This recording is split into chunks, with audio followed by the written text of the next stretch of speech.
If you have read my book, The Emotional Gift, you will know that at one point in my life, 8 years ago to be exact, I felt really depressed and wanted to end my life, but I didn't. And I guess you can tell since I'm still physically here. Well, that incident changed my life completely. Something inside me, the ego, died that day, and the spiritual me was uncovered. In this video, I want to talk about these two things. One is the ending my life part, and the other is the killing my ego part. The first part is about suicide and depression, something we might experience when we're going through a spiritual awakening or loss of identity. Then for the second part, I want to share my ego death experience with you and my thoughts about it. First, when we think of suicide, we usually think that it's when people hit the rock bottom. They are in great pain, depressed, they can't see a way out. That's what we often see on TV and movie. But this isn't always true. Sometimes it's not when we are at rock bottom that we have these suicidal thoughts. Sometimes it's when we are coming out of depression, when we're feeling calmer and no longer that depressed or emotional anymore, that we have these thoughts. When there is a kind of resolve, like we have made up our mind and going to stick to it, nobody's going to say anything that make us change our mind. This is more likely to lead to suicide than when someone is battling with emotion. Like in my case, when I was depressed, my emotions were out of whack. I couldn't control my tears. I was so tired. I just want to lie on bed and do nothing. I wasn't even thinking or planning of suicide because I didn't have the energy to think about such thing, let alone execute it. It's only when I felt better in terms of my mood for a month or so, and then I had a relapse, that the thought came. And the thing is, I didn't even plan for it. I was just feeling restless and irritated being at home. I just want to be alone. So I went to the neighborhood park to walk, and when I reached the platform near the edge of the river, I had this thought: jump down. And it's not jump down so that I can end my pain, it's jump down so that I can be one with the river. Because at that time the river just felt so peaceful, and something inside of me resonated with the peace and I was drawn to it.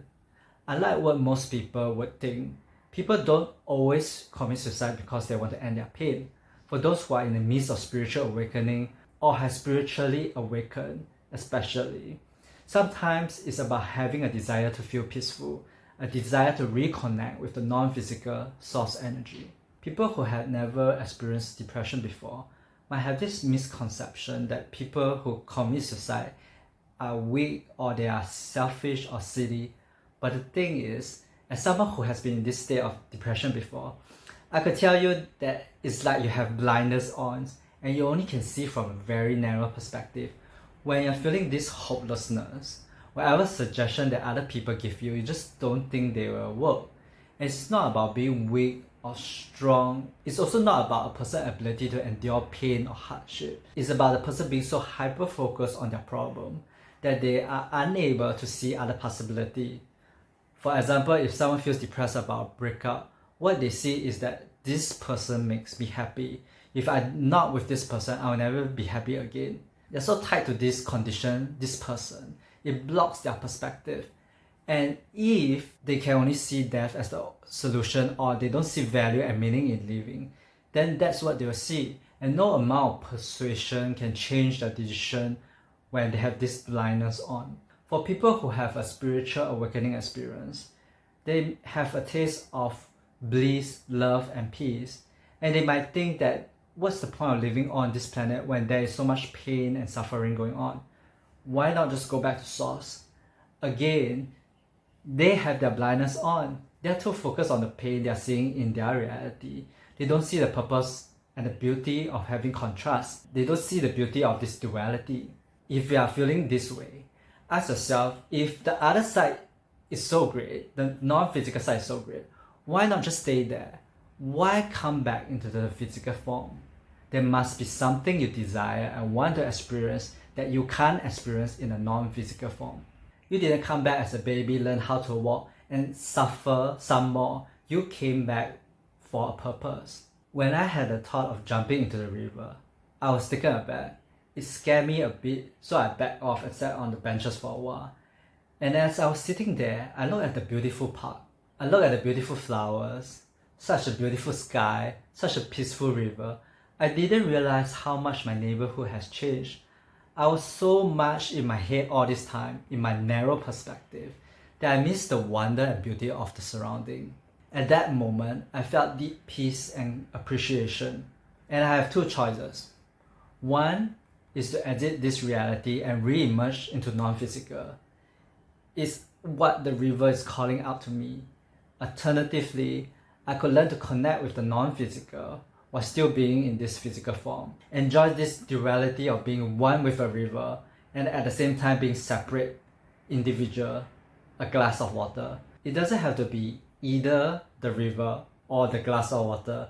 You can be both the river and a glass of water. And so I chose to live. I was like, I don't want to die. I want to live. Then once I make that decision, there was a calm yet firm voice that said, you came here for a reason. Be in touch with that purpose. And after that, I no longer felt depressed. The depression had just lifted. Many of us kind of forget what we come here to experience. We're here to experience the contrast of being a physical being so that we can more fully appreciate being non-physical. It's like you are a drop of water in the river. While it's nice to be part of a river, but you're so blended into the river, you don't feel the joy of individuality, and you also don't feel the beauty of variety and being different from other people. And for me to live in this duality of both the non-physical and physical, I had to kill the ego. And I'm not saying killing the ego in a very resistant manner like ego is bad, I shouldn't have an ego. It's more like, hey, I want to live. I want peace and you create story of suffering. Then you have to go, Mr. Ego. It's better you die than I die physically. My ego used to attach my identity to my career. And when I was lost, I didn't know what I wanted to do. I tried accounting, it didn't work. I tried something creative, animation, it didn't work. My ego was causing so much misery and spinning all these negative stories in my head because it desperately wanted an identity. It desperately wanted to attach a sense of self and self-worth to something. And now for me, it's like a choice. I'm committed to feeling good and feeling peaceful. So when it's between having no career identity and feeling good, I'm like, too bad, feeling good is more important than having a career identity. Bye, Mr. Ego. I'm the master here. I choose what I want. Anything that blocks me from feeling peaceful, I will rather let them go than sacrifice my peace and my alignment. Ego death is unique to the individual. Some people experience ego death from near-death experiences. Some people experience through the use of drugs and psychedelics. Others experience it when there's a loss of identity, like in my case. Personally, I prefer ego death to happen naturally. Because when you try to induce it or make it happen, before you're ready to dissolve your ego, it can be very destabilizing to your current reality. You don't know what the hell you are here for. You might have killed your ego, but you're not connected with the spirit either. So you're neither here nor there. Where am I? Why am I here? And can't function in this physical world anymore. We actually can't kill our ego. When an ego loses an identity, it gets a new one. Like when I let go of my attachment to my career, I realized my ego attached my identity to something else such as a relationship. Some of us might be attached to being a mother or a dad. Some of us might be attached of being a partner or spouse and so on. The ego always needs an identity so it can tell its story. I am ... I am competent, I am poor, I'm Asian, I'm male, I'm female. When you are in a physical form and you have a name, you will have an ego. You will have a story to tell about yourself, whether it's positive or negative. To embrace this duality of being both the physical and non-physical, you have to embrace your ego. The goal is not to kill your ego, it's to work with the ego and lead the ego, and not let the ego be your master.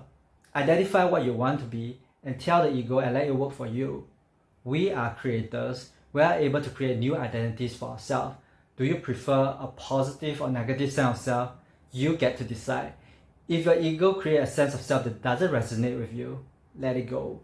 More importantly, Don't take your egoic identity too seriously.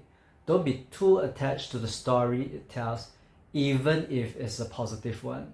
Like if you are an entrepreneur and you have a successful business, you're helping others, and you build your identity around it, then one day something happens to your business, you go bankrupt, and to earn a living, you have to work for someone else. What will happen to your ego then? Everything will come tumbling down. You will not want to work for another person because you're so tied to your identity as an entrepreneur. But if you don't over-identify with your ego, when you have to go back to the workplace, it's okay.